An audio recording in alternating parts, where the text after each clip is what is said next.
Hi, today I'm coming with my reflections on my 2018 reading and life journey.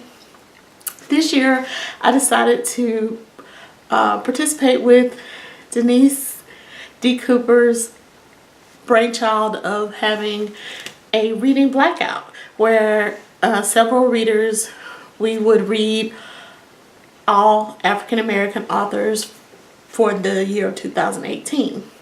This wasn't too far off of my reading journey because most of the times I read primarily African American authors anyway, so it wasn't too much of a jump.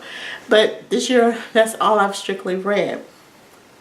And it hasn't been a disappointment. It was very fulfilling. So I want to talk a little bit about some of the things that happened during the year. First of all, I just want to say that my reading journey got a little bit distracted because I had a couple of life events that happened that caused me to not feel like reading.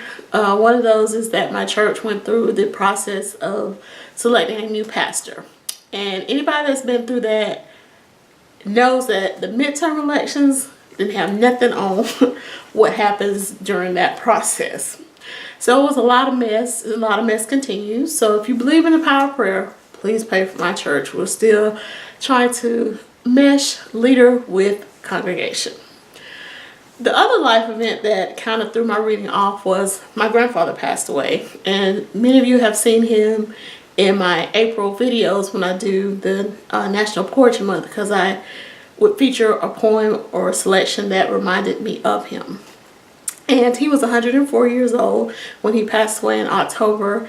And that kind of was, even though, you know, he lived a very long, fulfilling life, it's like somebody told us, it doesn't matter if he had left out at 74, 84, 94, he's still your grandfather, you know, and so in the patriarch of the family. But despite those two things, I did get my reading on track. And surprisingly, I read 56 books at the time of the filming of this video, which is December 27th. I read 56 books. That's kind of shocking to me. And it's been all kind of reading. It was fiction, nonfiction, poetry, plays, all kind of stuff. So in the course of my reading this year, I did discover a couple of authors that I wanted to talk about. With my reading getting off track, one thing that I was able to keep doing was reading short stories. So I found a collection by Melvin Kelley called Dancers on the Shore. I actually heard about the author on Brown Girl Reading Dee Dee's Instagram show one day. She was talking about, she had a book by him that she wanted to read. And so I just went and looked in the library. He was a phenomenal writer because he has passed away. He generally wrote, I think, around in the 60s and 70s. But his author I had never heard of before. But his stories are so complete and so independent of one another. And it's amazing. In just a short amount of pages, he can tell awesome stories. So in the Dancers on the Shore collection, the first story starts right after the Civil War. And the rest of the stories go up until like the Great Migration. They're not all intertwined. Some are very separate from the others, but they all are complete in their own and can stand on their own. And I was like, why haven't we learned about this man? I don't know. So in April, I will link up a link to my playlist for the National Poetry Month. During that month, I was able to showcase all kind of African American poets. Many of them I had never heard of before, but just by doing research, I found some very interesting poets. And the one that really stuck out for me was a guy named Durem. And he was an extremely light-skinned black man that was, I won't say you call him the Harlem Renaissance because he wasn't living in Harlem, but during that time frame, the 30s to maybe like the 50s is when he wrote. But he always wrote poems that were the ones that I was able to read while I was doing my research that picked at the notion of what is white and black. Because visually looking at him, he was white. But ethnically he was black. He was born to black people, but he just looked white. And he was married to a black woman, had black children, but society viewed him as a white man. So his poetry reflects that that construct, racial construct, is not really real. It's just something that society has deemed upon people, but he's still a human being. I don't know, but his poetry just really stuck out at me. And I'm not trying to brag or anything, but I was really proud of the story that all the poems were able to tell during April. And if you get a chance, please check the playlist out. So even though I had a great reading year, there were still some duds in my reading. So I want to talk a little bit about the things that I did out. The first being The Underground Railroad by Colson, Whitehead. One thing I have definitely found out, his writing is not for me. There's no reason to keep attempting to read it. I know that he's this award-winning author. I know that it is, you know, people rave about him, but I just cannot, I can't do it. You know, you can check out the live show that I was fortunate enough to be on with Dee Dee and Musical Tati and Michael Reeds. I just could not stand the Sag Harbor, which is also by Colson Whitehead. I finished that one to be able to participate in the talk. But The Underground Railroad, oh no, I'm done. I'm done with Colson Whitehead. Y'all can have him.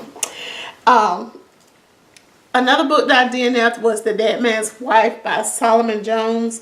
And that was one of the ones I was attempting to read during March Mystery Madness. And it was an audio book, and as I talked about in one of my wrap-ups, it was the cheesy sound effects that just really ruined it for me. But maybe I'll get a chance to check out something else by him in the written format or a better audio book. The last book I want to talk about that I DNF'd was Before You Suffocate Yourself by Danielle Evans. It is a short story collection, and I think I read it too. It was, matter of fact, it was the next short story collection I tried to read after reading Melvin, Kelley. I just couldn't connect with the stories. Matter of fact, I didn't even make it off the first story. And so I think that is something that I got to pay attention to, because I kept finding myself trying to compare her stories to William Melvin Kelley's stories, and that's not fair. And so I think I'm going to need a break between short stories. My last disappointing, well, those are the ones I didn't have. I want to talk about a book that I didn't necessarily say it was I don't want to say it was just like a terrible book, but it was definitely a letdown, and that was A Kind of Freedom by Margaret Wilkerson Sexton.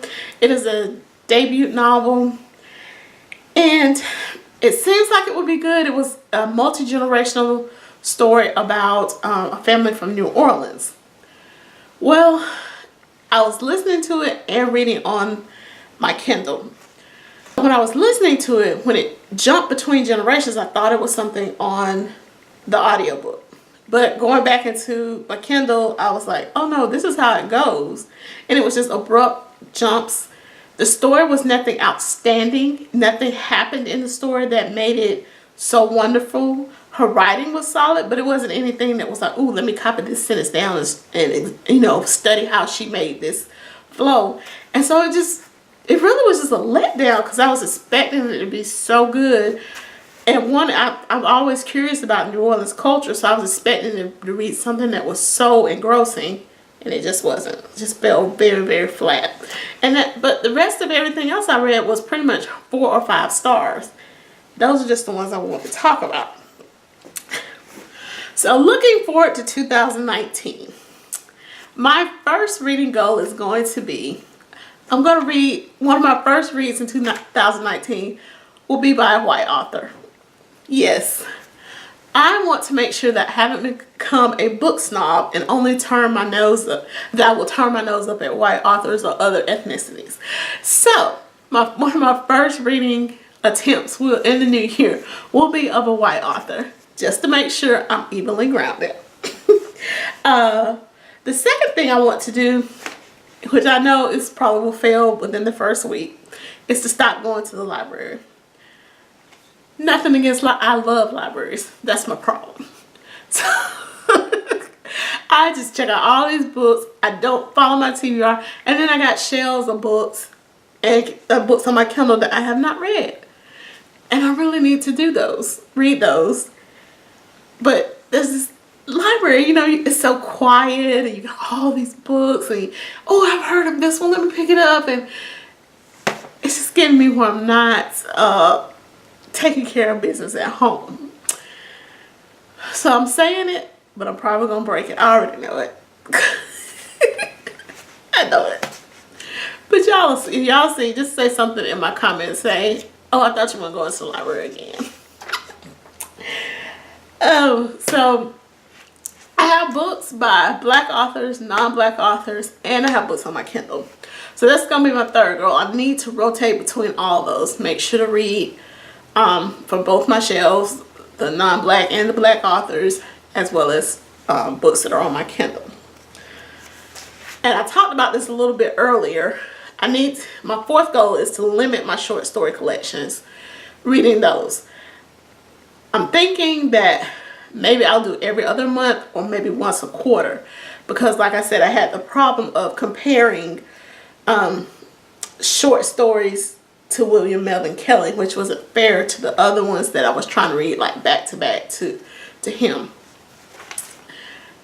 So that's what I think I'm gonna do, because it's been probably about 3 or 4 months since I read William Melvin Kelley, and in December I read Heads of the Colored People, and I wasn't comparing the two. I think when I read it Too Close, and that's an excellent book too, and I'll talk about that probably in another video.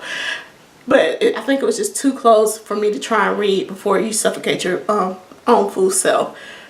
So I'm definitely going to put some space between the short story collections that I do.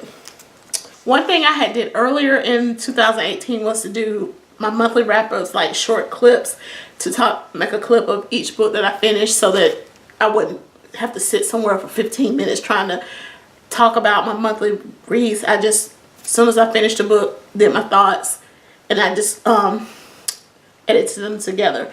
So over in 2019, I want to pick that back up and start doing my monthly wrap-ups that way, so that it flows easier, and it's you get to see some of the stuff I do too, because I'm just picking up the camera as I'm finishing.